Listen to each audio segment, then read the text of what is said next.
Hola, mi nombre es Elizabeth Aristizábal Clavijo. El tema que nos tocó es el método de la ruta crítica de un proyecto.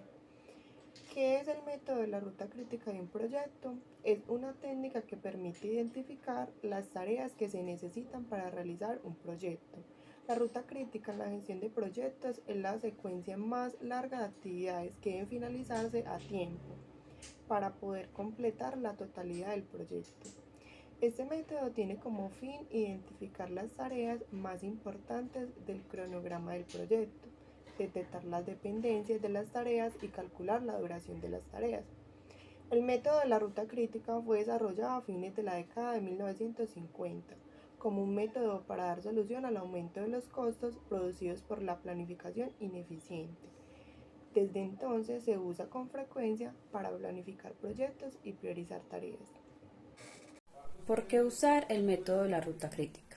El método de la ruta crítica puede brindar información valiosa para planificar proyectos, asignar recursos y programar tareas.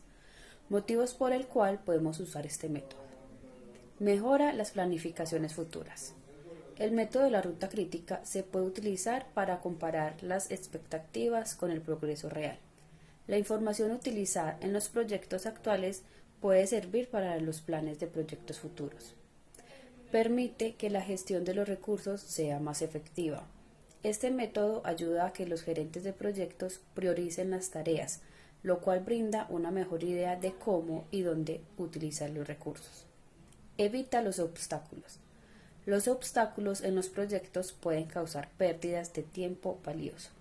Planificar las dependencias del proyecto con un diagrama de red dará una mejor idea de qué actividades pueden o no ejecutarse en paralelo y planificar en consecuencia.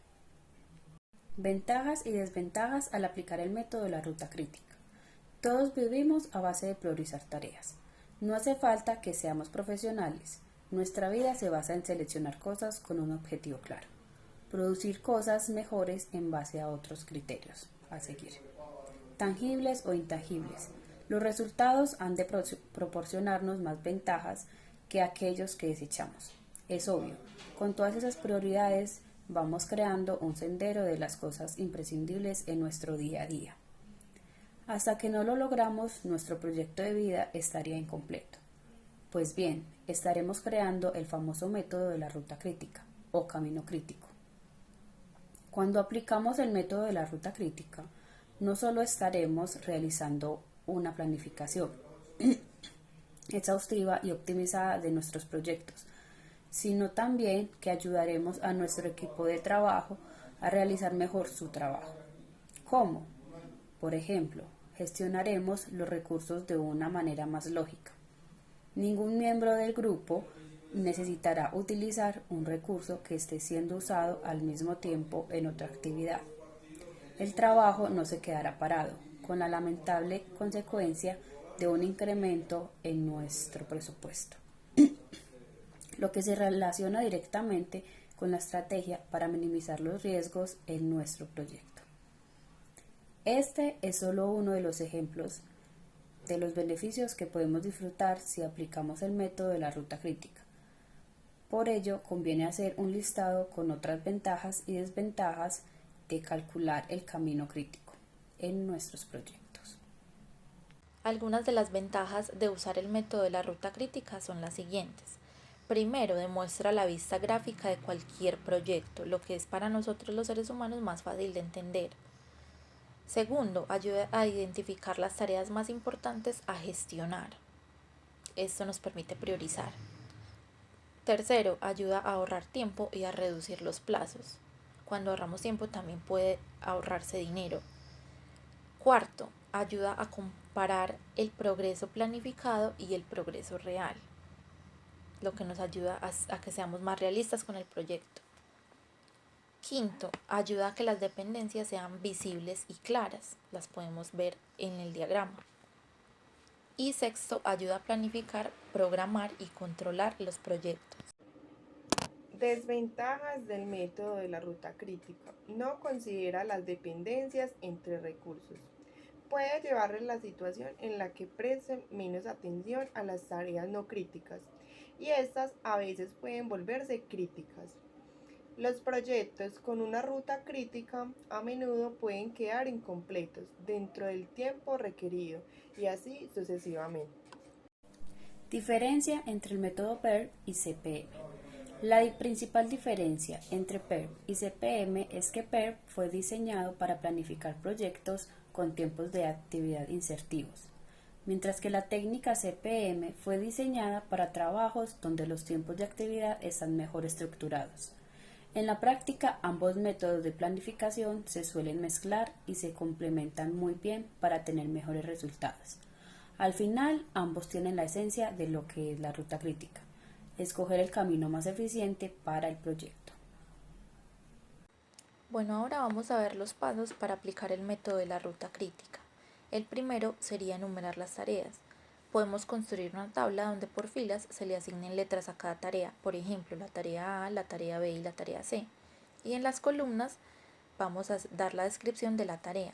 Un ejemplo, un equipo que deba hacer una investigación donde la tarea A sea recopilar datos, la tarea B sea crear información con esos datos y la tarea C sea poner a prueba esa información, así sucesivamente con todas las tareas. El segundo paso sería identificar las dependencias. En este paso se busca identificar cuáles tareas dependen de otras. A esto se le conoce como secuencia de actividades. Siguiendo el ejemplo anterior, para convertir los datos en información es necesario primero recolectar los datos. O sea, una tarea depende de otra. Pero habrá otras actividades o tareas que se pueden realizar en paralelo o al mismo tiempo, puesto que no hay dependencia entre ellas. El tercer paso es crear un diagrama de red. Un diagrama de red es una estructura de flujos donde se puede observar la cronología de las actividades. Los recuadros van a representar dichas actividades o tareas y las flechas representan cuando una tarea depende de otra. La importancia de este paso se sustenta en que las personas entendemos mejor la información cuando ésta está representada a través de gráficos. El cuarto paso sería estimar la duración de cada tarea. Para hacer estas estimaciones podemos seguir tres aspectos a continuación. El primero puede ser tomar decisiones que se basen en la experiencia y el conocimiento. El segundo puede ser estimar en función de información sobre proyectos anteriores que hayamos realizado. Y el tercero, estimar en función de los estándares de la industria. El quinto paso sería calcular la ruta crítica. Esto consiste en partir de una primera tarea con fecha cero y la fecha de finalización es la duración de la tarea. Así, la fecha de inicio de una actividad es la fecha en que finalizó la actividad anterior y la finalización es la fecha de inicio más la duración. Esto lo hacemos con todas las actividades. Luego revisamos la fecha de finalización de la última actividad de la secuencia para conocer cuánto dura dicha secuencia. La ruta crítica es entonces la secuencia de actividades con mayor duración. Una vez la tenemos, vamos al sexto paso, que sería calcular la holgura total. La holgura es la flexibilidad de una tarea. Esto lo que nos indica es cuánto se puede retrasar dicha tarea sin afectar a las tareas siguientes o a la fecha de entrega del proyecto. Si conocemos la holgura, sabremos cuál es la flexibilidad del proyecto. Esta flexibilidad, lo más aconsejable es que se aproveche para cubrir los problemas inesperados en el camino.